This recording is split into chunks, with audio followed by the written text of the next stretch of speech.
Well, like Wayne said before, I've written a book, so I might as well have a little commercial here. It's sitting down here, and the book is called Tarab, Travels with My Guitar. And tarab is a very special, honored Arabic word. Anybody here speaks Arabic? Tarab is a word that means a state of ecstasy that you reach when you read beautiful poetry or hear a special kind of music. And I'm sure many of you will have had that feeling where, you know, your hair starts prickling on the back of your neck, or you feel like crying, or your heart beats faster, or you really have a physical reaction. And that sort of state of reverence or ecstasy is called tarab by the Arabs. And I've had experienced it since my childhood. Actually, the first time I heard it I had it when I heard some Paraguayan harp players as a little kid, and it just sent me into a spin. So how many of you have had that feeling? I'm sure many of you have had that wonderful feeling of tarab. But the first time I actually experienced the Arabic version of tarab was when I was living in Kenya, and I was in the city of Mombasa, the port city on the Indian Ocean, almost on the equator. And I was invited in the house of an Arab trader called Yusuf for dinner one night. And he had also invited 3 tradesmen from the Sudan.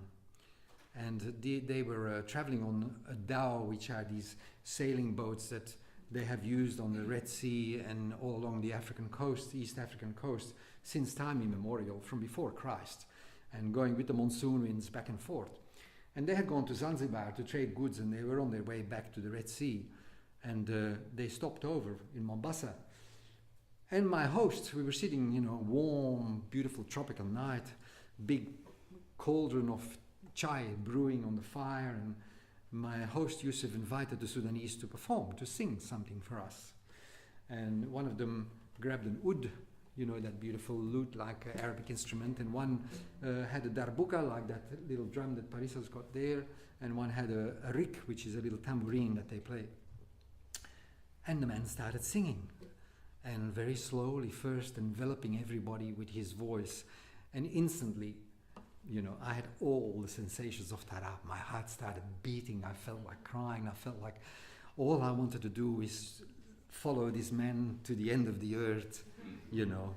And I decided right there and then that I would travel to the Sudan and hear and study that music firsthand in the Sudan. And I must say, as a little background, I had been in Africa because I had received a scholarship to study ethnomusicology. And I'd been studying African music for over a year and then. And that's why I was in Kenya. But I had decided I'd go to the Sudan. There was, however, one problem. The Sudan was in civil war. The northern Arabs were fighting the southern Negroes, Muslims in the north, pagan Christians in the south. No love lost between those two people. The Arabs had been hunting for slaves in the south of the Sudan for a long, long time in the past. It was a very cruel genocidal war, where the northern Arabs tried to subdue the south of the Sudan. And so they had expelled all the missionaries from the country. They had sealed the borders so no journalists and foreigners could come in to witness some of the atrocities that were taking place there. But I had tasted tarab, and I was perhaps a little stupid and young, but I decided that I maybe could sneak in. And I had one kind of precedent. I had met further down south in the country of Malawi, I'd met an American deserter from the Vietnam War who drifted through Asia and had descended through Egypt into the Sudan and had crossed that country in the other direction. And he had told me, when I met him in Malawi, he had told me, look, in the Sudan, the south is either controlled by the Arab army or by the rebels. If you go through there and get caught, talk your way out of it. So that was my plan. Okay, it wasn't a great plan, but it was a plan. So I was hitchhiking, and I hitchhiked to the north of Uganda, which took a hell of a long time because there was not much traffic there in the north of Uganda. I traveled through Kenya, the north of Uganda, till I came to the border, you know, walked across the border to the dismay of those 2 village people who acted as custom officers on this deserted border that had been closed for a long time. And they said, no, no, no, no, no, go. Sudan, kill, kill, kill. War, Sudan, kill, no. And I said, I have special permission, but with my guitar, my backpack, you know. Now, I'm no hero. I felt exactly like you would have felt if you would be walking with a guitar in the South Sudan, 3-meter tall savanna grass, you know, in an overgrown track. I felt very nervous and edgy, to say the least. But, you know, once you're on a track, you're on that track. I had decided to do that, so I might as well keep walking. After about an hour, suddenly the savanna grass parted and this jeep arrived with a machine gun on the front, full of what I thought were soldiers, but they were actually a ragtag army with, you know, partly dressed like soldiers, but some had no shoes, another one had a Coca-Cola t-shirt, and they were pretty much ragtag army. But this was the Arab army, the national army of the Sudan.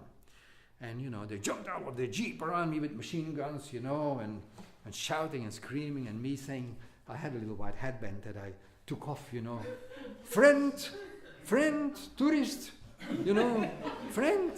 Nobody spoke English. In the jeep. As soon as I was in the jeep drove off, and nobody took notice of me. Everybody pointing their machine guns at the savanna grass, because that's where the rebels were. So we drove and drove and drove, you know. Came to an army camp, you know, a bunch of tents and soldiers everywhere, you know, African women looking after the soldiers, doing all the kind of washing of clothes and cooking pots and so on. They locked me up, and I was locked up for a couple of days. And, you know, I won't go into details. It wasn't comfortable in the beginning.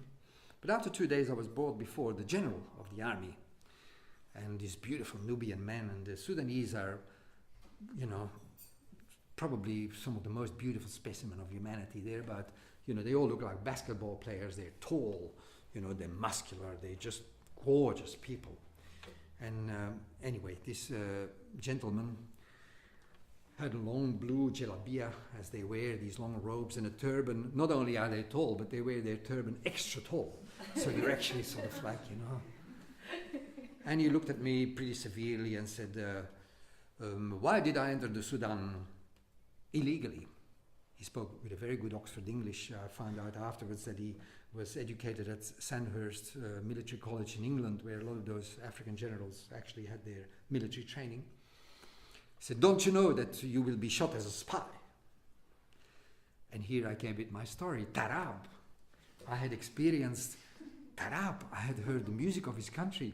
I was a musicologist. I was so moved. I had to come and study and listen to that music firsthand in his country. And he looked at me like this, you know. And then he broke into a smile and shook my hand and said, welcome to the Sudan. I said, thank you very much. Thank you very much. And then he said, my name is General El Jack. I thought, El Jack? What a weird name for an Arab general, El Jack. But he explained to me that his friends called him El Jack after his favorite song, Hit the Road Jack by Ray Charles. And so for the next 6 weeks that I was in prison in that army camp, I entertained General El Jack every night in his tent with my guitar, singing Bob Dylan songs and Beatles songs and African songs. And we drank sherry because he had a supply of sherry there. And he had a ghetto blaster and played me the first beautiful Sudanese oud players, Abdel Gadir Salim, Abdel Aziz Mubarak. And so it worked both ways. Then one morning, before dawn actually, I was woken up brusquely saying, pack, the convoy is leaving now. And actually a convoy had to go to the city of Juba. And by the way, the South Sudan is just becoming the latest independent country, as you might have heard in the news about a week or two ago. And Juba will be its capital, or is its capital. But we would, every now and then, the army would send a convoy to Juba to get supplies, to get bullets and this, that and the other, and, you know, food supplies. And in return, they took elephant tusks and crocodile skins and whatever the army had hunted, you know. And so we left. There was a tank in the front, and the tank broke down actually after 19 kilometers, and we spent hours fixing that tank. And then 2 trucks full of soldiers with the skins and so on, and off we went.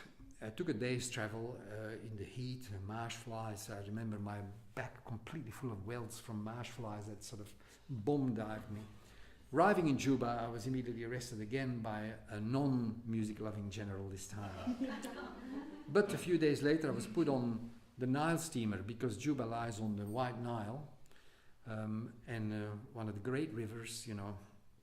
And these steamers were like those steamers you see in those films, old westerns, those Mississippi steamers with a big kind of wheel at the back, you know. It was one of those, with badges tied on the side of the boat everywhere. And it took 10 days to cross what is called the Sud, which is the largest swamp in the world. But it's a swamp the size of England. But to read that story, you have to read the book. but to come to the song we're about to perform is that while I was in northern Uganda and Sudan, I visited a couple of immense refugee camps where thousands and thousands of traumatized people were, I couldn't even say housed, because some of them were living under the open sky, some had no clothes, some wouldn't even talk, they were so scarred from things that had happened, terrible atrocities they'd witnessed. I'd say today, after all those years, and the wars are still raging, by the way, as you know, in Darfur, in Kordofan, the wars are raging. Probably some of those people are still there. Some have managed to escape to foreign countries far away. Some of them are here in Australia. Parisa and I have some friends in Hobart that probably right now, as we speak, sit huddled in front of a little heater, because from one of the hottest places in the world, the South Sudan, they've arrived in Hobart. And every winter they burn their pants and they scar their legs from sitting too close to the heater, you know. But the song I'm going to sing is the story of one of these, the travails of one of these refugees that managed to flee Kordofan, the province in bordering Darfur in the Sudan. And it's called the Rose of Kordofan. It's also a song of love and a song of the power of music.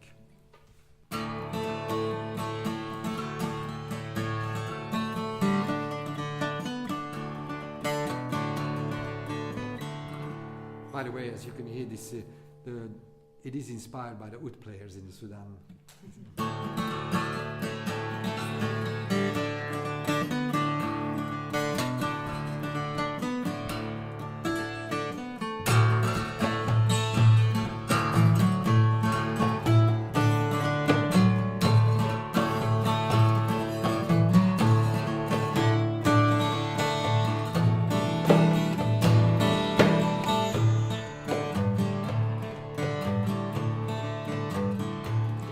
She was born beneath the desert sky,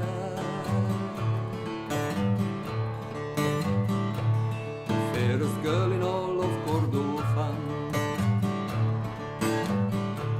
He was a shy boy who plucked his lion, a nomad in a camel caravan. A father's promise must be kept forever. A silver necklace, a golden ring.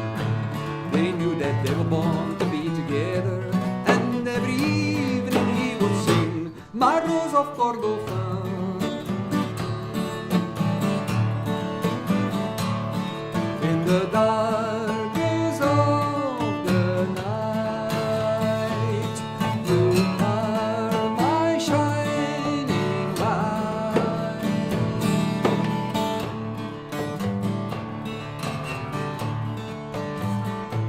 The devils rode in on white horses and set the huts on fire.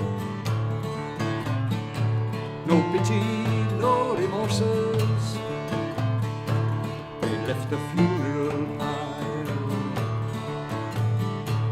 They took his uncle in the middle of the night,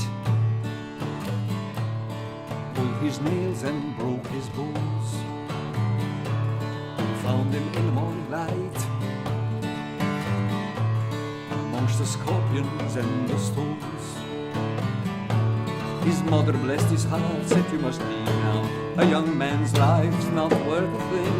She held him to her breast, "Son, don't you grieve now. May your song give you wing, my Rose of Kordofan."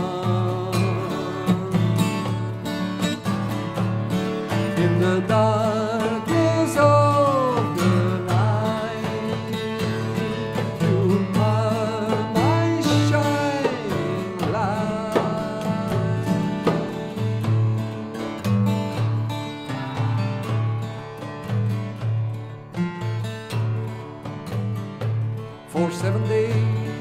7 nights. They marched across the frozen peak. When they saw foreign lights, they were too big to speak. He told them, you must hide, wait for the guide in a room below the floor. He squeezed them side by side. They shook with fright with every knock upon the door. He told them, you must wait behind this gate, never knowing what's in store. Don't speculate upon your fate until you reach a safer shore. The sea was rough, there was no roofing on the boat. The waves came crashing in, he knew the end was near. He shook with fear, but the song sang deep in him, my Rose of Kordofan. In the darkness of the night, you are my shining light.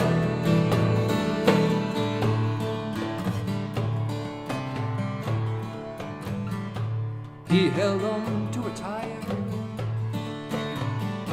So many drowned, but he was found. Through fences of barbed wire, he now sees desert all around. They cannot send him back, they cannot free him, they don't know what to do. Another refugee